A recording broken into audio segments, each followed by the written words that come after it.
Ben ritrovati dalla redazione. Il piano è stabilito alle 19 di domani. A meno di condizioni di forte vento, la ciminiera dell'ex inceneritore di via di Giarizzole a Trieste verrà demolita. In pochi minuti 49 metri dell'imponente camino bianco e rosso verranno fatti brillare con microcariche di esplosivo, sparendo dallo skyline cittadino a più di 50 anni dall'entrata in funzione dell'impianto di Monte San Pantaleone. L'operazione richiederà il coordinamento di istituzioni e forze dell'ordine, polizia locale e stradale, con la momentanea chiusura delle uscite della grande viabilità e limitazioni al traffico in tutta l'area.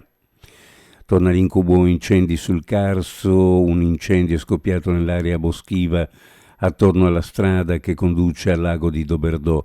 Il caldo e il vento hanno reso difficoltose le operazioni di spegnimento. Dopo alcune ore gli operatori sono riusciti a circoscrivere l'incendio e sono iniziate le fasi di bonifica, ancora in fase di accertamento le cause del rogo.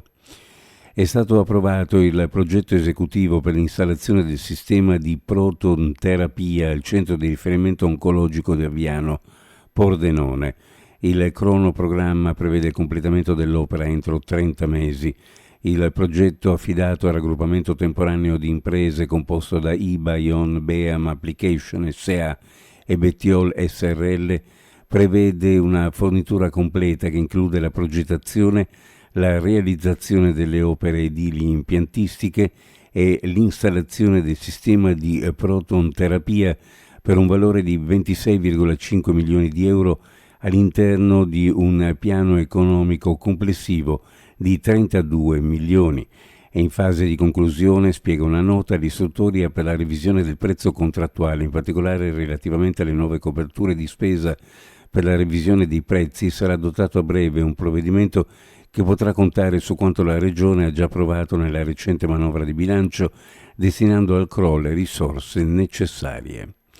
Presentata l'11ª edizione di Maker Faire Trieste, in programma sabato 31 agosto e domenica 1 settembre in Piazza dell'Unità d'Italia a Trieste, grazie alla coorganizzazione del Comune e Centro Internazionale di Fisica Teoretica Abdus Salam, che quest'anno festeggia i 60 anni con il supporto della Regione Friuli Venezia Giulia.